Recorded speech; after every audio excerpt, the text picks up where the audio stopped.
नमस्कार फ्रेंड्स, मैं अनिल एक बार फिर आपका स्वागत करता हूं। ज्योग्राफी की श्रृंखला में अपन पढ़ रहे थे पूर्वी राजस्थान, और पूर्वी राजस्थान के अंदर जो अब अपन पढ़ने वाले हैं उससे आगे वो अपन पढ़ेंगे बनास बेसिन। देखो, अपन ने देखा था चंबल बेसिन लास्ट क्लास में, और उसके बारे में बीहड़ भूमियों के बारे में बात की थी अपन ने। बहुत सारी ऐसी चीज़ों के जो एग्जाम में पूछी जाती है, ठीक है। तो वहाँ पर अपन ने वहाँ तक देखा था। आज जो अपन बात करने वाले हैं वो बात करने वाले हैं बनास बेसिन। तो बनास बेसिन या फिर बनास का मैदान या फिर बनास बेसिन को ही बाणगंगा का मैदान कहते हैं, ठीक है। तो आज का जो टॉपिक रहेगा अपना वो बनास बेसिन रहेगा, और उसी के आधार पर अपन आज बात करेंगे।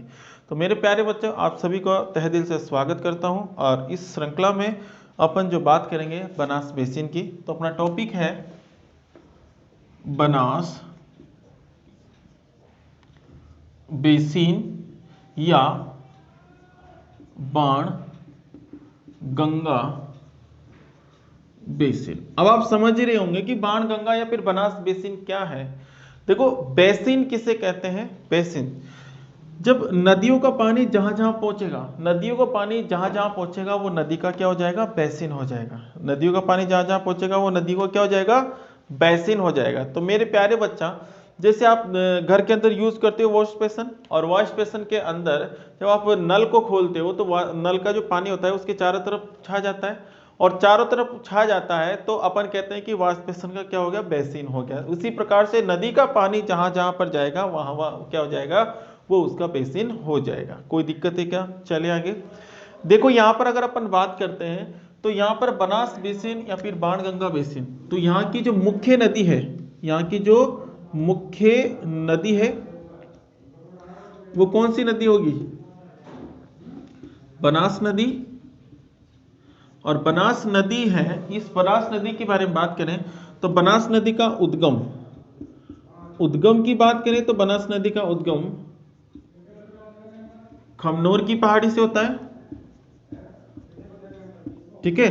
खमनोर की पहाड़ी से। और इसके बारे में ये कितने जिलों के अंदर बहती है?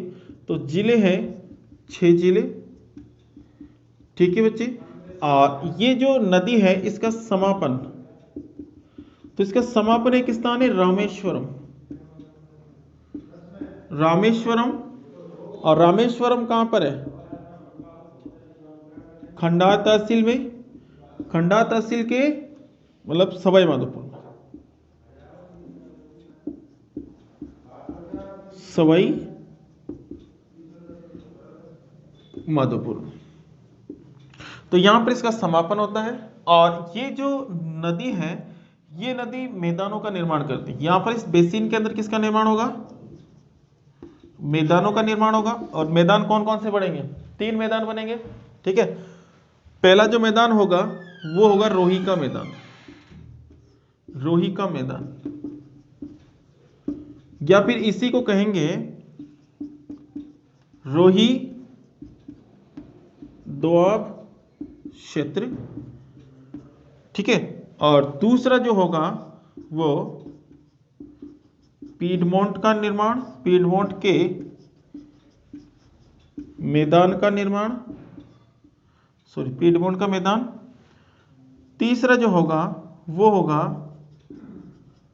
मालपुरा करौली का मैदान। और जो चौथा मैदान बनेगा वो बनेगा खेराड़ का मैदान। तो ये 4 मैदानों का यहां पर क्या होगा? निर्माण होगा। कितने मैदानों का? 4 मैदानों का। तो बनास बेसिन की मुख्य नदी बनास नदी, उद्गम खमनोर की पहाड़ी, और खमनोर की पहाड़ी कहां पर है? राजसमंद। जिले 6 जिले, समापन रामेश्वरम, खंडा तहसील सवाई माधोपुर में। और मैदान रोही का मैदान या रोही दोआब क्षेत्र, पीडमोंट का मैदान, और तीसरा मालपुरा करौली का मैदान, और चौथा है खेराड़ का मैदान। तो यहां पर अगर अपन बात करते हैं बच्चे, तो इस प्रकार से ये 4 मैदानों का और 4 मैदानों का अपन यहां पर उल्लेख करेंगे, ठीक है। तो एक बार आप इसको उतारिए, ठीक है। एक बार इसको आप उतारिए।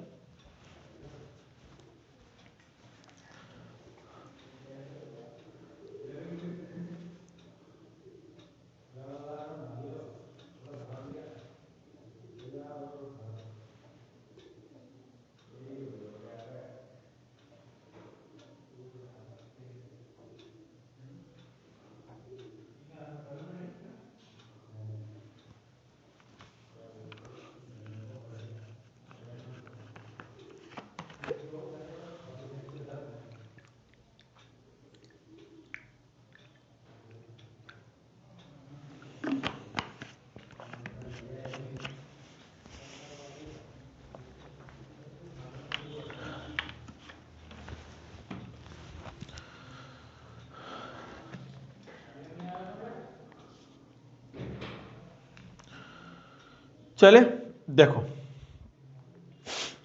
मिटा रहा हूं इसको।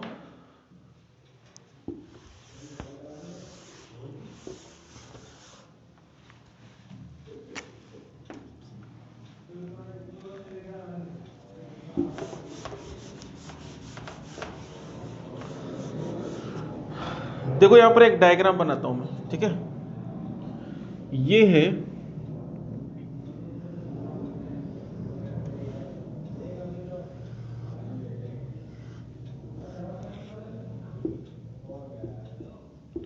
यमुना नदी, और यहां की बात करें तो यहां पर कौन सी नदी आएगी? ये नीचे से आती है चंबल नदी,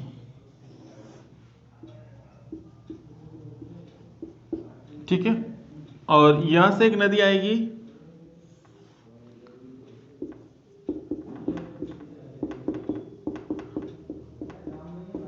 बाणगंगा नदी, और यहां से एक नदी आएगी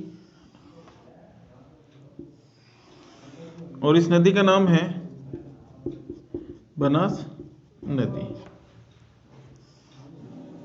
यदि राजसमंद से, अब यहां पर बाणगंगा नदी पर यहां पर एक मैदान का निर्माण होगा, और उस मैदान का नाम है, उस मैदान का नाम है रोही का मैदान, ठीक है।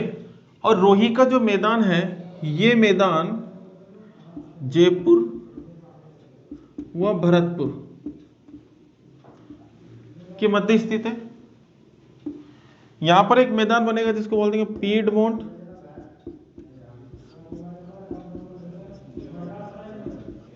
पीडमोंट का मैदान, ठीक है। और यहां पर जो बनेगा वो होगा मालपुरा करौली का मैदान, ठीक है। और यहां पर बनेगा खेराड़ का मैदान। मालपुरा करौली का जो मैदान है वो टोंक, मालपुरा से करौली तक फैला हुआ है। और खेराड़ का जो मैदान है ये भीलवाड़ा, जहाजपुर से टोंक के मध्य, ठीक है। और पीडमोंट का जो मैदान है वो राजसमंद से ये भीलवाड़ा तक फैला। तो आप एक बार इसको उतारिए ऐसे कैसे ही, और फिर अपन आगे बढ़ते हैं।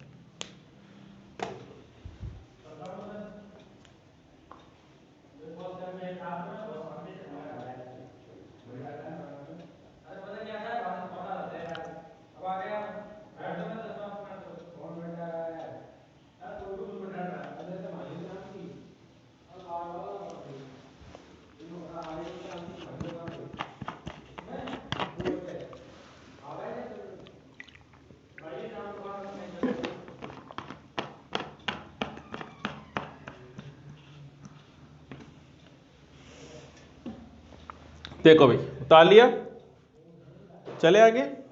देखो तो बहुत ही अच्छे से अपने नोट्स तैयार कीजिए, क्योंकि पूरी चीज़ें मैं आपको बिल्कुल अच्छे से बता रहा हूँ, पूरे लेवल से बता रहा हूँ। और अपने नोट्स इस तरीके से प्रिपेयर कीजिए, एक एक क्वेश्चन आपका यहाँ से मिलेगा। मैंने कहा अगर राजस्थान ज्योग्राफी से अगर 7 क्वेश्चन पूछे जा रहे हैं, 8 क्वेश्चन अगर पूछे जा रहे हैं किसी भी एग्जाम में, यानी कि 10 क्वेश्चन पूछे जा रहे हैं, सीधी सी बात है, अगर 10 क्वेश्चन पूछे जा रहे हैं तो 8 क्वेश्चन आपकी कॉपी में एज इट इज मिल जाएंगे। 2 क्वेश्चनों की कोई गारंटी नहीं है, ठीक है। तो मेरे प्यारे बच्चों, आप आराम से मेहनत कीजिए, हम आपके साथ हैं और ऐसी कोई दिक्कत नहीं है। चलें,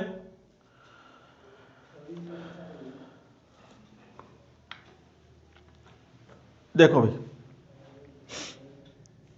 मिटा रहा हूं मैं इसको।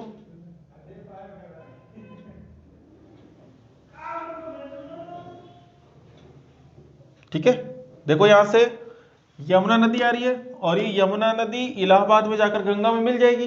ठीक है। इधर से नीचे से चंबल नदी आ रही है और ये चंबल नदी धौलपुर से बाहर निकलती है और यमुना नदी में मिल जाती है, और कौन से, एटावा नामक स्थान पर। ठीक है। इसी प्रकार से बाणगंगा नदी ये भी आती है, जयपुर से निकलती है, यमुना नदी भी जाकर मिल जाती है। और यहाँ पर रोही का मैदान, या फिर यहाँ पर इसको बोलते हैं रोही का मैदान या फिर रोही दोआब क्षेत्र। अब देखो यहाँ पे एक शब्द मैंने बताया, दोआब क्षेत्र, दोआब क्षेत्र।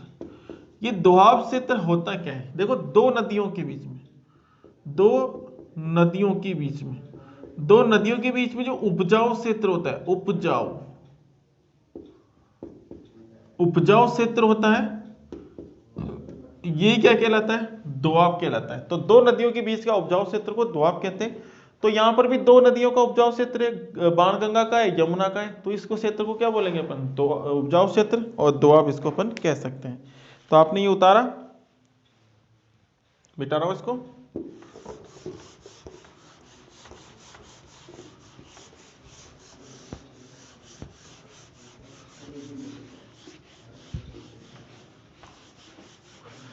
सबसे पहले अपन बात करेंगे रोही के मैदान की।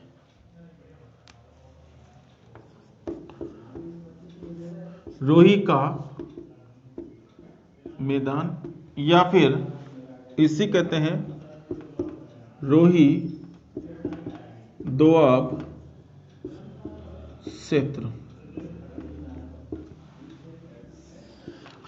रोही का मैदान या फिर रोही दोआब क्षेत्र। ये रोही का मैदान या रोही दोआब क्षेत्र, जो ये क्षेत्र जो है, ये क्षेत्र जयपुर से भरतपुर के मध्य, जयपुर से भरतपुर के मध्य, कहां से कहां तक? जयपुर से कहां तक? भरतपुर के मध्य है भाई। ठीक है ना। और यहां की बात करें तो ये नदियों के बीच, यानी कि एक तो बाणगंगा नदी, बाणगंगा, और यमुना के बीच जो अवसाद है, और अवसाद का मतलब होता है कंकर, मिट्टी। ठीक है। तो इस अवसाद से किसका निर्माण हुआ है? रोही के मैदान का निर्माण हुआ है। ठीक है। अब लिखो यहां पर, मैं लिखवाता हूं, पहले तो हेडिंग लगाओ, रोही का मैदान या फिर रोही दोआब क्षेत्र। इसमें लिखो यह क्षेत्र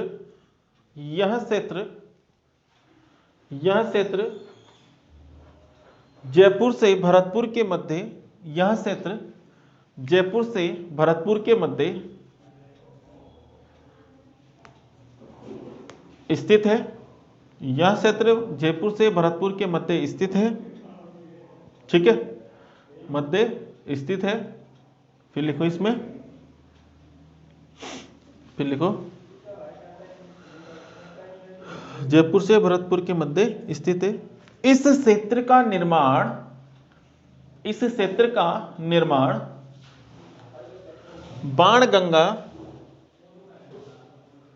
व यमुना नदी के जलोढ़कों से हुआ है। ठीक है, यमुना नदी के जलोढ़कों या फिर अवसाद से हुआ है। ठीक है, कोई दिक्कत?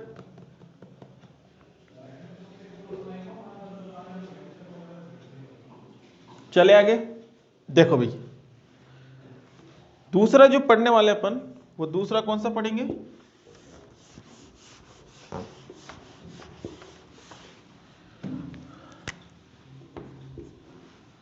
मालपुरा करौली का मैदान। दूसरा हेडिंग लगाओ भाई, मालपुरा करौली का मैदान।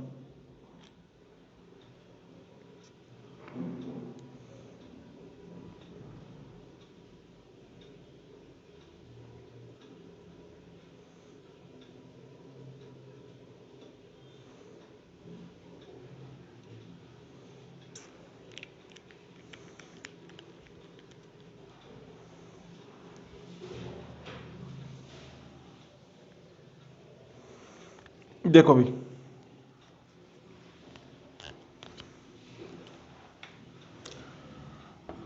मालपुरा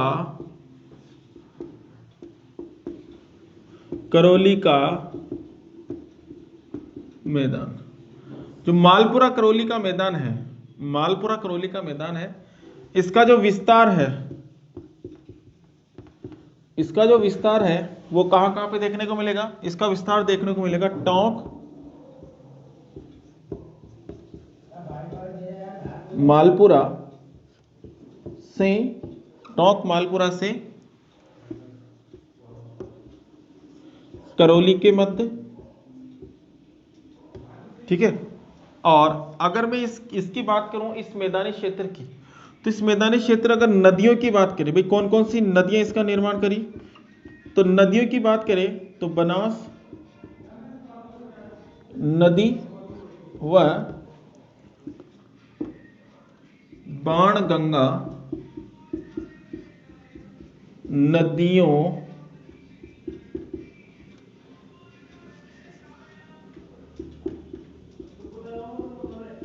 के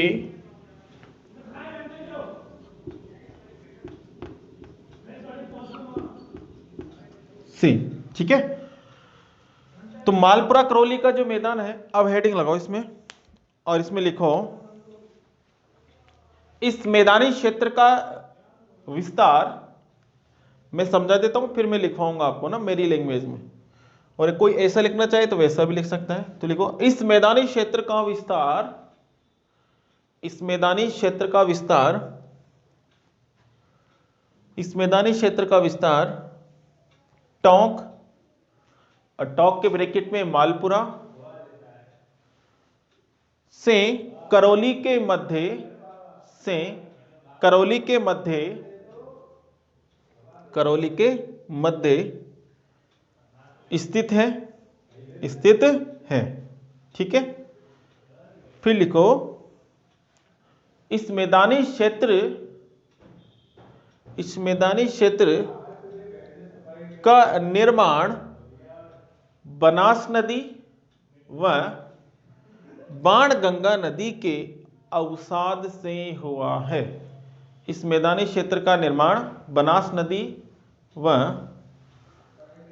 बाणगंगा नदी के अवसाद से हुआ है, ठीक है। तो ये आप ध्यान रखना,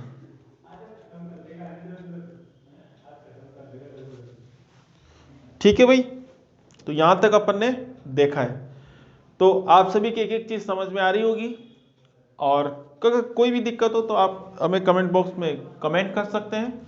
और मेरे प्यारे बच्चा, यहाँ पर अपन बिल्कुल लेवल से पढ़ रहे हैं, ऐसा नहीं कि घास काट रहे हैं। तो बहुत सारी चीज़ें से होती है कि यार दिमाग में ऐसा बैठा रहे कि यार ये कैसे पढ़ा रहे हैं, क्या कितना टाइम क्यों लगा है। तो टाइम तो लगेगा, क्योंकि मैंने जो पढ़ाया है वो आपको पूरे लेवल से पढ़ाया है। मुझे नहीं पता आप किसकी तैयारी कर रहे हो, मुझे ये पता है कि मुझे ज्योग्राफी पढ़ाना है। कोई सा भी सब्जेक्ट दे लेना, कोई सा भी एग्जाम दे लेना, सबके लिए प्रिपेयर कर रहा हूँ।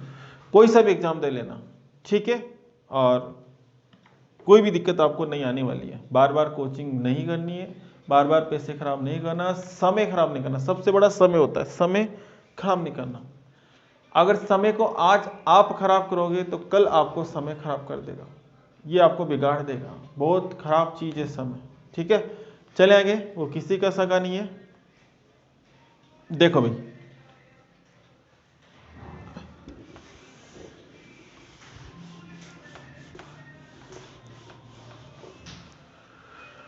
अब बात करेंगे अपन नेक्स्ट मैदान की। और नेक्स्ट जो मैदान है वो मैदान होगा अपना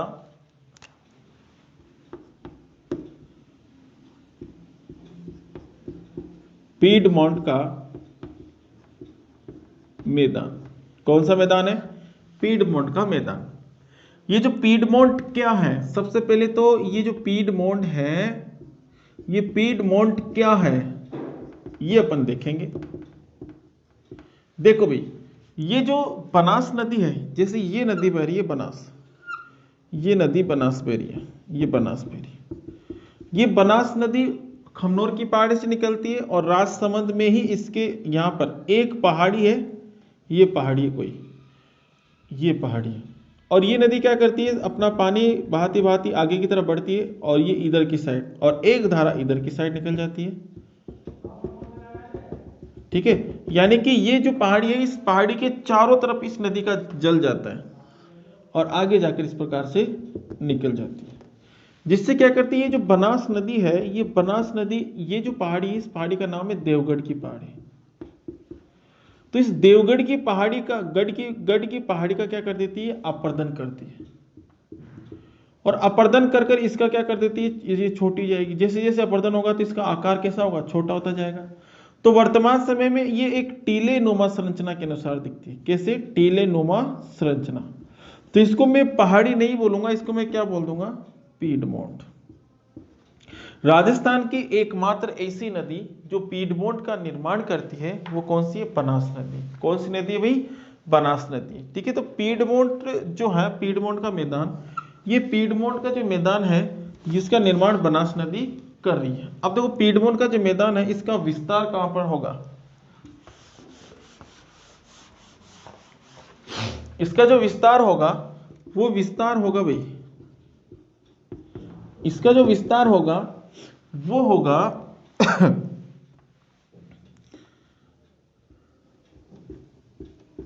देवगढ़ राजसमंद,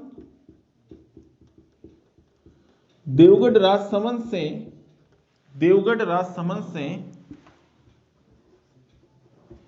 भीलवाड़ा के मध्य,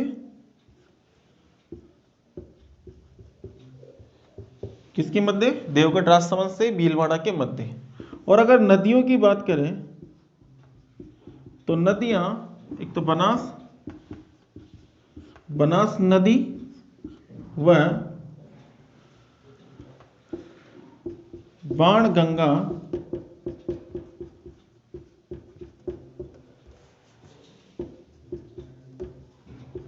नदियों के अवसाद से। ठीक है, तो इसका विस्तार ये, और नदियों के बीच में इसका क्या हुआ, निर्माण हुआ।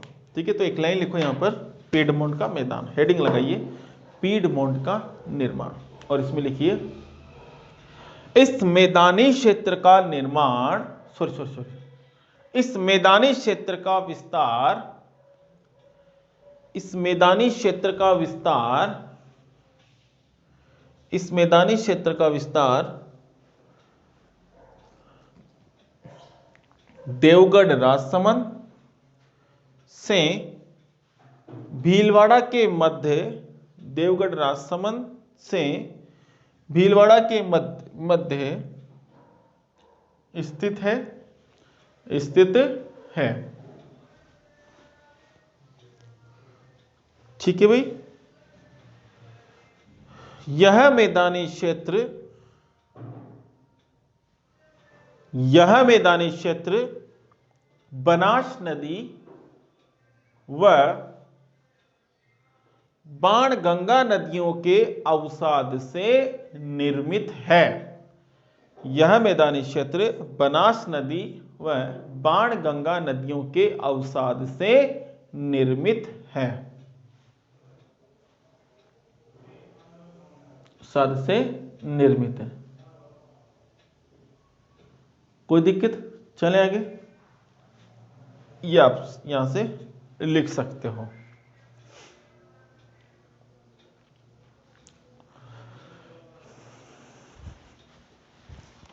दूसरा हेडिंग लगाइए मैदान। अपन ने कौन कौन से, रोही का देख लिया,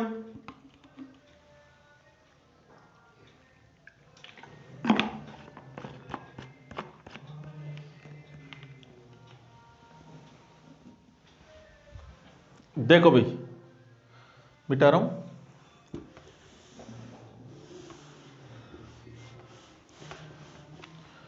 तो मालपुरा करौली का, रोही का मैदान हो गया, और ये पीडमोंट का। अब तीसरा होगा मालपुरा करौली का। मालपुरा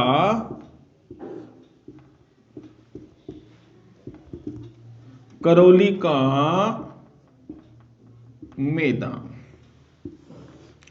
मालपुरा करौली का मैदान। अब देखो ये जो मैदान है, इस मैदान का जो विस्तार है वो विस्तार टोंक, मालपुरा से करौली तक है। और इस मैदान के बारे में भाई इसका निर्माण कौन करता है इस मैदान का, तो यहां पर करेगी बनास नदी व बाणगंगा नदी। ठीक है, बनास नदी और बाणगंगा नदी इसका निर्माण करेगी। तो इसमें लिखो, इसमें लिखो भैया, हेडिंग लगाओ, मालपुरा करौली का मैदान। ठीक है भाई, इसमें लिखो, इस मैदानी क्षेत्र का निर्माण, इस मैदानी क्षेत्र का निर्माण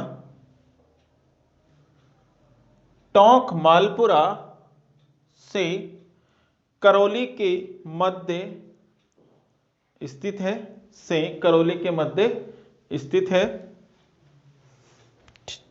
ठीक है, फिर लिखो, इस मैदानी क्षेत्र का निर्माण बनास नदी व बाणगंगा नदियों के अवसाद से हुआ। बनास नदी व बाणगंगा नदियों के अवसाद से हुआ। बनास नदी व बाणगंगा नदियों के अवसाद से हुआ, तो ये ध्यान आपको रखना है। ठीक है, तो ये अपन ने देखा मालपुरा करौली का मैदान अपन ने यहां पर देखा। ठीक है, तो बच्चा ये जो डिटेल से मैं बता रहा हूं आपको, वो इसीलिए बता रहा हूं क्योंकि एग्जाम कोई सा भी दे लो आप, आरएस तक का कोई सा भी एग्जाम दे लो, कहीं पर भी मात खाने वाले नहीं हो। ठीक है, नोट्स अपने प्रिपेयर करो अच्छे से, लेकिन अच्छे से पढ़ने के लिए देखो समय तो लगेगा ही लगेगा, और समय लगेगा तो मजा भी आ जाएगा। ठीक है ना, और समय के साथ सब कुछ अच्छा हो जाता है। ठीक है, तो यहाँ के लिए आप निश्चिंत रहिए। अगला जो मैदानी क्षेत्र है, वो अगला मैदानी क्षेत्र कौन सा हो गया, लास्ट, केराड़ का मैदान।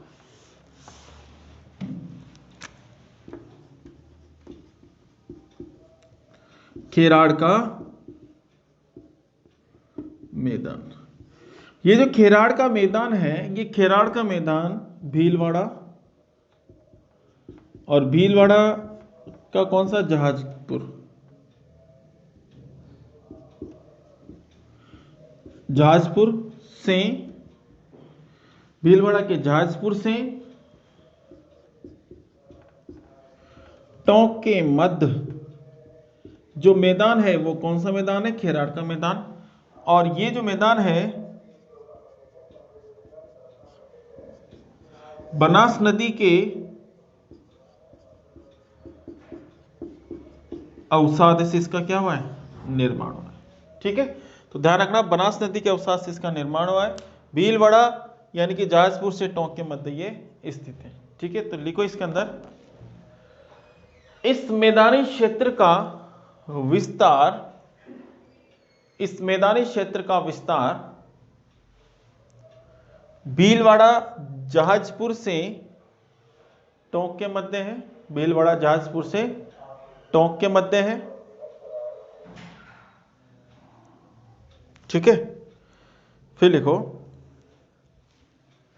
इस मैदानी क्षेत्र का निर्माण, इस मैदानी क्षेत्र का निर्माण बनास नदी के अवसाद से हुआ है, बनास नदी के अवसाद से हुआ है।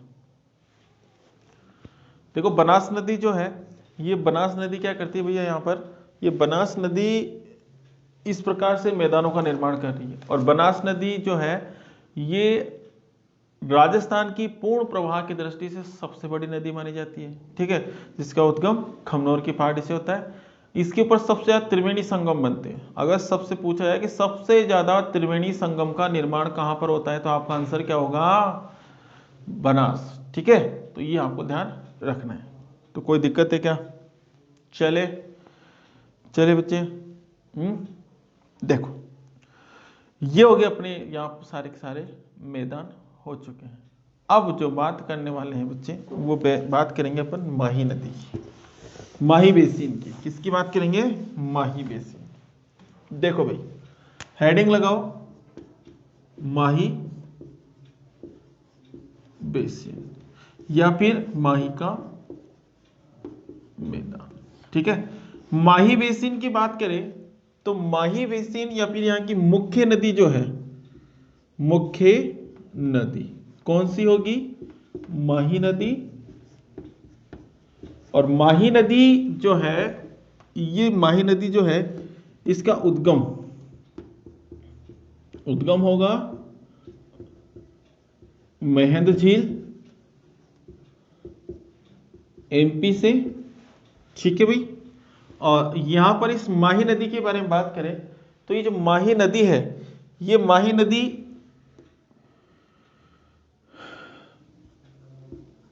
कर्क रेखा को दो भागों में बांटती है भाई। सॉरी, कर्क रेखा इस नदी को दो बार काटती है, दो बार काटती है। और ये जो नदी है, ये नदी जो है विश्व की ऐसी पहली नदी है जो कर्क रेखा इसको दो बार काटती है। ठीक है, तो ये जो नदी है, ये नदी उल्टे यू आकार में बहती है, उल्टा यू आकार में बहती है भी। ठीक है, और ये जो नदी है राजस्थान में प्रवेश बांसवाड़ा से करती है। कहां से करती है? बांसवाड़ा से, बोरकुंडा नामक स्थान से। ठीक है, अब ये जो नदी है, ये नदी कुछ मैदानों का निर्माण करेगी, और मैदानों का निर्माण करेगी तो मैदान कौन कौन से बनेंगे? एक तो बनेगा 56 का मैदान, 56 का मैदान। दूसरा जो मैदान बनेगा वो बनेगा, एक 56 का बन गया, एक बनेगा वागड़ का मैदान, वागड़ का मैदान। और तीसरा जो बनेगा कांठल का मैदान। ठीक है, तो तीन मैदानों का यहां पर क्या हो रहा है? निर्माण हो रहा है। तो यहां तक लिखो, मुख्य नदी कौन सी होगी? माही नदी, उद्गम महेंद्र झील। ठीक है, कर्क रेखा इसको, इस नदी को दो बार काटती है। ठीक है, और उल्टे यू आकार में बहती है। ठीक है भाई, और मैदान का निर्माण करती है, मैदान 56 का मैदान, वागड़ का मैदान और कांठल का मैदान। तो लिखो एक बार इसको।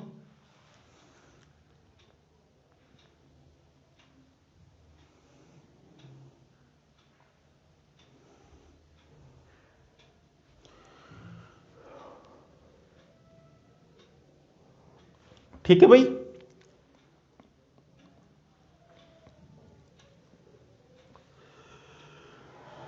ठीक है, उतार लिया। आगे चलते हैं, एक डायग्राम बनाता हूं, उस डायग्राम से समझेंगे। देखो भाई, ये अपने राजस्थान का दक्षिण भाग है, ये अपना बांसवाड़ा है, डूंगरपुर है, और ये प्रतापगढ़ है।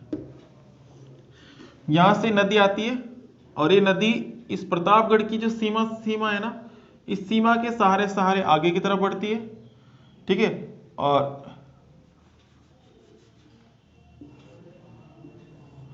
प्रतापगढ़ की सीमा के सहारे सहारे आगे की तरफ बढ़ती है, और इस प्रकार से बांसवाड़ा के अंदर से प्रवेश तो बांसवाड़ा से करती है। प्रवेश तो कहां से करती है? बांसवाड़ा से करेगी। प्रवेश तो बांसवाड़ा से करती है, लेकिन ये प्रतापगढ़ में जाती है, और प्रतापगढ़ से फिर इस प्रकार से ये डूंगरपुर में जाती है, और डूंगरपुर के बाद फिर ये आगे बाहर निकल जाती है। ठीक है, तो ये नदी, ये वाली नदी, ये नदी है। ठीक है, यहां पर प्रतापगढ़ के अंदर इस नदी के किनारे, ये किनारा है, और किनारे को ही क्या कहा जाता है? कांठल। तो यहां पर एक मैदान बनता है कांठल का मैदान, जो कहां पर है? प्रतापगढ़ में। कहां पर है भाई? प्रतापगढ़ में। यहां पर एक मैदान बनेगा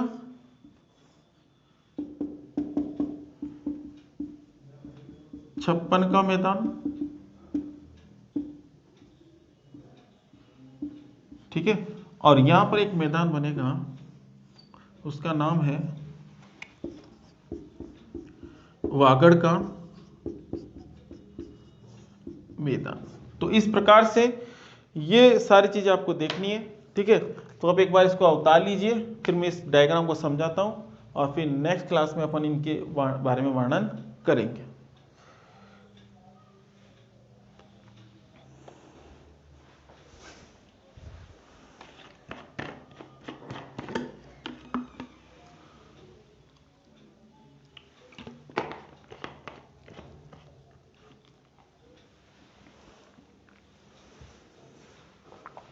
चले भाई, अब देखो, लिख लिया। देखो भाई, माही नदी का उद्गम हुआ महेंद्र झील से। जब ये बाहर राजस्थान में प्रवेश करेगी, बांसवाड़ा से करेगी, और बांसवाड़ा से करेगी तो प्रतापगढ़ की सीमा बनाता बनाते बनाते बनाते ये नदी पहुंच जाएगी डूंगरपुर में, और डूंगरपुर से बाहर निकल जाएगी, ठीक है।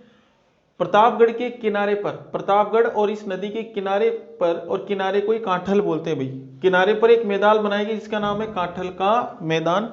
और कांठल का मैदान कहां पर है? प्रतापगढ़ में।